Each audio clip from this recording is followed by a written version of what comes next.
यानी वर्तमान राष्ट्रपति और पूर्व राष्ट्रपति और राष्ट्रपति उम्मीदवार दोनों के बीच में आखिर टकराव दिख रहा है। दोनों भिड़ते हुए नजर आ रहे हैं इजराइल को लेकर। तो इजराइल पर ट्रंप और बाइडेन दोनों आमने सामने इस वक्त आ गए हैं, जहां एक तरफ बाइडेन कह रहे हैं कि सोच समझकर कदम इजराइल उठाए, क्योंकि इससे पहले उन्होंने बड़ी बात कही थी।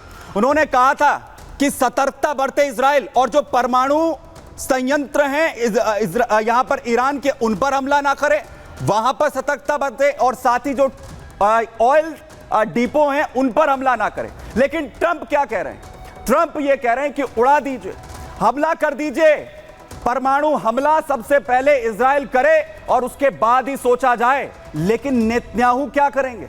नेतन्याहू इस वक्त असमंजस की स्थिति में इजराइल की तरफ से, क्योंकि एक वर्तमान राष्ट्रपति और अगर दूसरी तरफ वो राष्ट्रपति के उम्मीदवार है जिनका जो इस वक्त सबसे ज्यादा मजबूती के साथ आगे बढ़ रहे हैं, और अगर ट्रंप आते हैं तो आखिर क्या स्टैंड यहां पर होगा। लेकिन सभी को इंतजार इस बात का है कि नेतन्याहू इस पर आखिर किस तरीके का फैसला इस वक्त इस पर जो है वो लेते हैं। लेकिन ये क्या हमला परमाणु जितना घातक होगा, देखिए।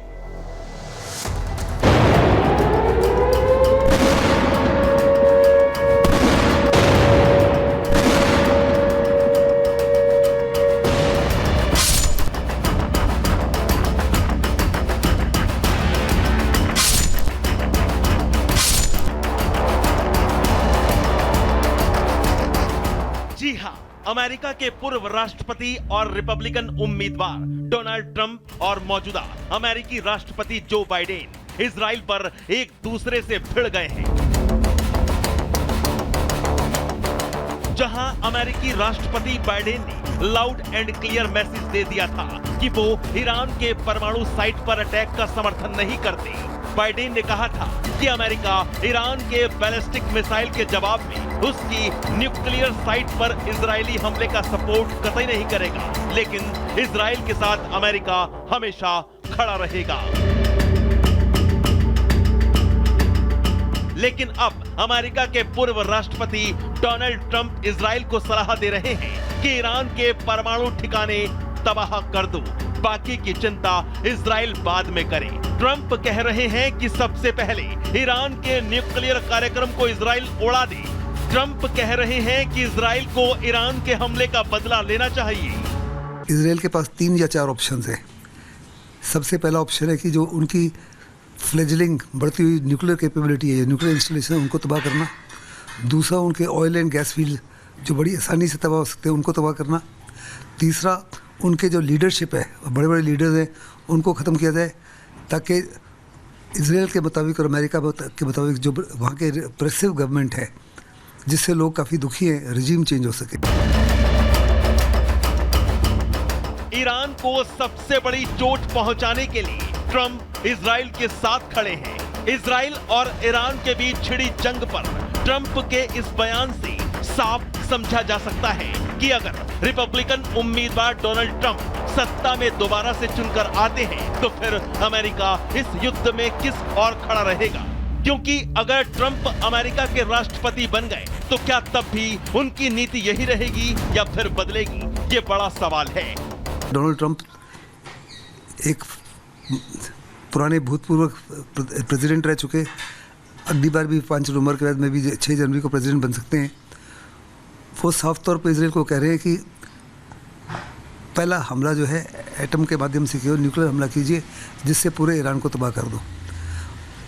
ये तो है बहुत ही खतरनाक बातचीत, जिससे दुनिया को साफ तौर पर नजर आना चाहिए कि डोनाल्ड ट्रंप जैसा आदमी प्रेसिडेंट नहीं बनना चाहिए, क्योंकि बहुत ही विनाशकारक होगा। कम से कम 10 मिलियन लोग मरेंगे और पूरी दुनिया में तबाही होगी।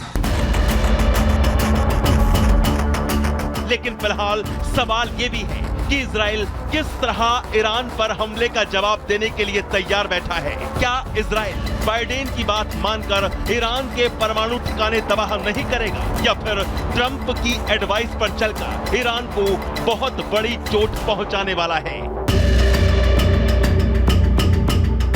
इजराइल अगर ईरान पर हमला करता है तो फिर उसके टारगेट पर क्या क्या रहने वाला है। पहले ईरान के तेल भंडार इजराइल बमबारी से उड़ाएगा या फिर परमाणु ठिकानों पर सीधा एयर स्ट्राइक कर देगा।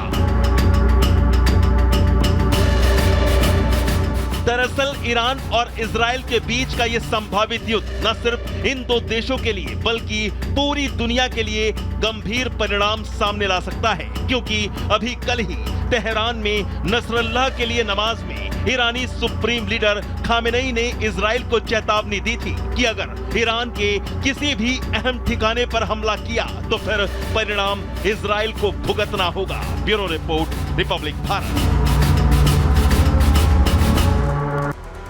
तो क्या पूरी प्लानिंग इजराइल की तरफ से कर ली गई है? क्या वक्त और जगह सब कुछ तय हो चुका है? और सबसे बड़ा सवाल आखिर क्या है? तो ईरान पूरी तरह से अब खबरदार हो जाए, क्योंकि इजराइल ने पूरी तैयारी क्या कर ली? क्या इजराइल ने जगह समय पूरी तरह से तय कर लिया? क्योंकि पहले इजराइल की तरफ से कहा गया था कि वक्त भी हमारा होगा और जगह भी हमारी होगी, जब हम पलटवार यहां पर करेंगे। वहीं सवाल यह भी कि क्या ईरान पर इजराइल पहला अटैक कब और कहां करेगा, यह भी इजराइल ने तय कर लिया है।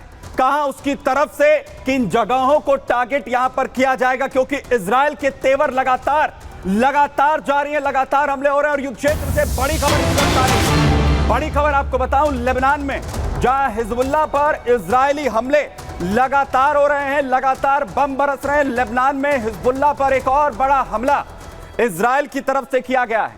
हथियार डिपो को यहां नष्ट कर दिया गया है। हिजबुल्लाह के हथियार डिपो को निशाना बनाया गया है और उस पर बड़ा अटैक यहां पर किया गया है। यानी तेवर इजराइल के लगातार जारी। ईरान कितना ही यहां पर लगातार धमकाए, लेकिन बम लगातार बरस रहे हैं। फाइटर जेट हिजबुल्लाह को निस्ते नाबूद करने में यहां पर लगे हुए हैं। लगातार इन हमलों के जरिए हिजबुल्लाह के लड़ाकों को, उनके ठिकानों को निस्ते नाबूद किया जा रहा है। और इसीलिए यह कहा जा रहा है कि अब बारी ईरान की है, और ईरान लगातार चैलेंज जिस तरीके से कर रहा है उसमें अब क्या पहला हमला, क्योंकि मैसेज अमेरिका से आ रहा है, क्या पूरी तरीके से तय यहां पर हो चुका है।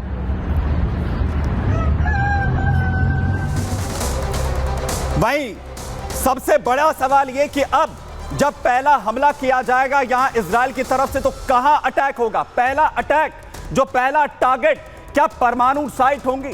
वो परमाणु संयंत्र होंगे जिसे लेकर अमेरिका की तरफ से बाइडेन कह रहे हैं कि सतर्कता बरतिए, इजराइल सतर्कता बरते, और ट्रंप कह रहे हैं कि उड़ा दीजिए। और वहीं क्या पहला ये अटैक तेल भंडार पर होगा, जिसे लेकर अमेरिका ने कहा कि तेल भंडार पर सतर्कता बरतिए। बाइडेन कह रहे हैं कि नहीं, वहां अटैक मत करिएगा। और ट्रंप क्या कह रहे हैं?